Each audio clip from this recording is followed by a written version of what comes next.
Howdy again, everybody. This is Doc with Thoroughfan, and you know, when you're at the racetrack, you hear the term hot thrown around a lot. You got a hot tip on a horse in a specific race.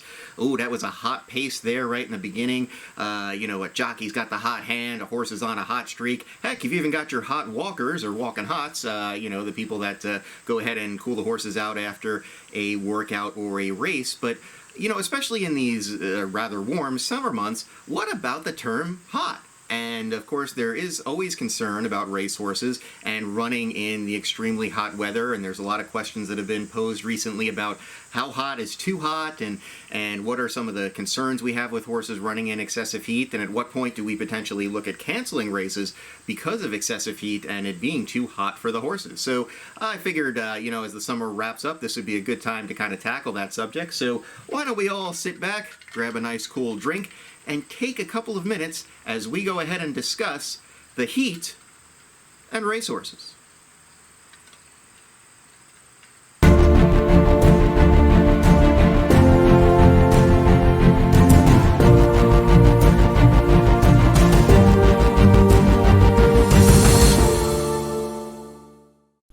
Racehorses are amazing athletes, and watching them in full flight with their bodies at full exertion is truly something to behold. With all that exertion comes tremendous heat generation as well. Their body temperature can rise to as high as 105 or 106 degrees for a very short period. Without a way to dissipate that heat, clearly a racehorse would succumb to the rigors of heat stress and potentially heat stroke. So how do horses' bodies work to keep cool? The most widely used mechanism is one that we humans do as well: sweating. Unlike dogs and cats who lack the ability to sweat through their skin, horses are tremendous sweaters. Sweat helps keep a horse cool via evaporation. The heat is transferred to the sweat and then removed from the body when it evaporates. Now, you may have noticed some horses also seem to be getting all sudsy when they sweat, or lathered up as we say. This is not a bad thing. Horses' sweat has a special protein in it called latherin that helps actually distribute the sweat more evenly over the body, and thus increasing the effectiveness of evaporation and cooling. It is especially helpful for horses who might have their hair coat growing out a bit. Now, some horses only have a partial ability to sweat, or actually do not have the ability to sweat at all, a condition that's called anhidrosis. Needless to say, these horses are at a far greater risk of suffering conditions related to high heat, since they cannot cool themselves normally through sweating. Oftentimes, in really hot weather, these horses will not be exercised as heavily or even raced at all because of the dangers of overheating.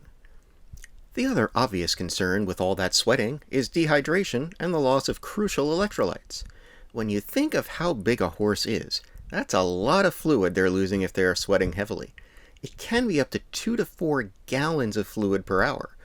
Sweat also contains salts and electrolytes that a horse needs to keep things functioning properly.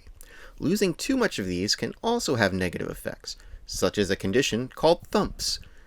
This is usually combated in racehorses in 2 main ways. The first is giving the horse what is known as a jug, or an IV solution of fluids and electrolytes as close to the race as is allowed by the rules. The other is after the race, making sure that they have access to plenty of water, as well as giving them oral electrolytes to help replenish their losses.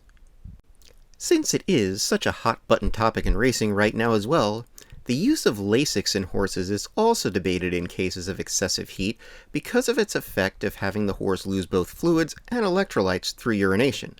The debate on how much this truly affects them is a topic for another day. Horses can also cool themselves a little bit by dilating the blood vessels near their skin. Obviously, if the body is very hot, so is the blood. By dilating the vessels near the skin, the horse can transfer some of that heat directly off the body via a process called convection. This is not nearly as effective as sweating, but its principle can be used in one way we help to cool a horse down if they are excessively hot. Now, with that understanding, what do we do to help keep racehorses from overheating when racing, especially in very hot weather? Well, the first thing is, if it is hot enough out, to just not race at all. You often see headlines in the summer months of tracks that cancel races for the day because of excessive heat. This decision is made in consultation with that state's equine medical director, if one exists, or the state veterinarians that are responsible for ensuring the health and safety of the racehorses. It usually is not just the actual temperature that is taken into account, but the humidity as well, commonly known as the heat index. Remember, horses use the evaporation of sweat as their main cooling mechanism, and the more humid it is out, the harder it is to have that evaporation happening. It will vary a bit from track to track, but usually the discussion of canceling racing starts to occur when the heat index is projected to reach 105 degrees or higher.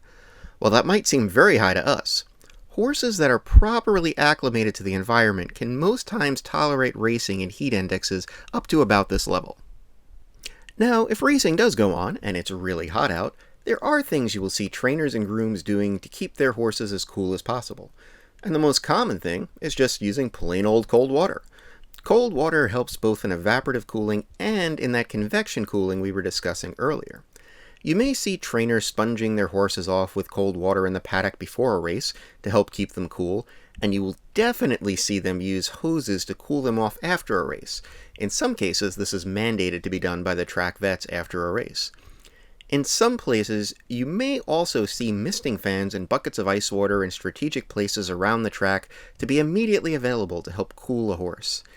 At all times, from the moment the horse arrives in the paddock through when they are heading back to the barn after the race, they are under the watchful eye of the track and state veterinarians who will monitor for any signs of early heat stress that a horse might be showing.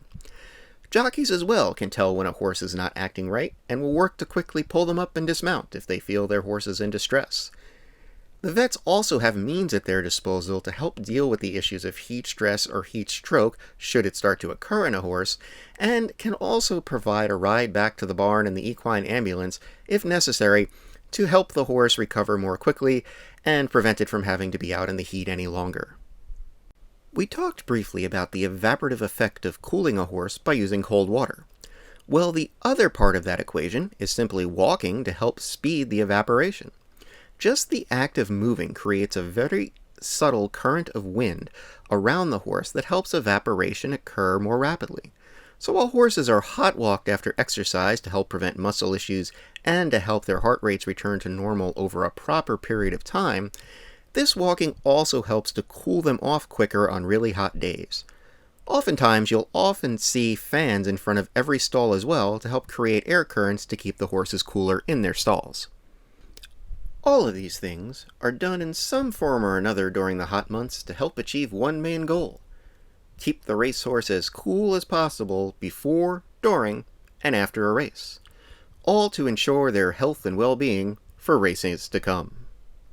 So I hope that helps answer, some of the questions out there in regards to what we do to ensure that horses stay as cool as possible in the heat, that we're able to cool them off as quickly as possible after a workout or a race, and how in certain cases, we will go ahead and cancel the races if the heat really does get too excessive, obviously for the safety of all involved. If you have any other questions about this particular topic, or any topic really you would like covered here at Thoroughfan, feel free to drop us a line at Thoroughfan, or go ahead and just drop the question right in the comments section. I will try to look them over and answer them as quickly and accurately as possible, because that's what we're about here at Thoroughfan, providing the most accurate and up-to-date information for you, the racing fan. So until next time, I am Doc for Thoroughfan, and always remember that the only place you want to head to make sure you get the most accurate and up-to-date information for the racing fan in this wonderful sport of ours, there's only one place you want to turn, and that's right here at Thoroughfan.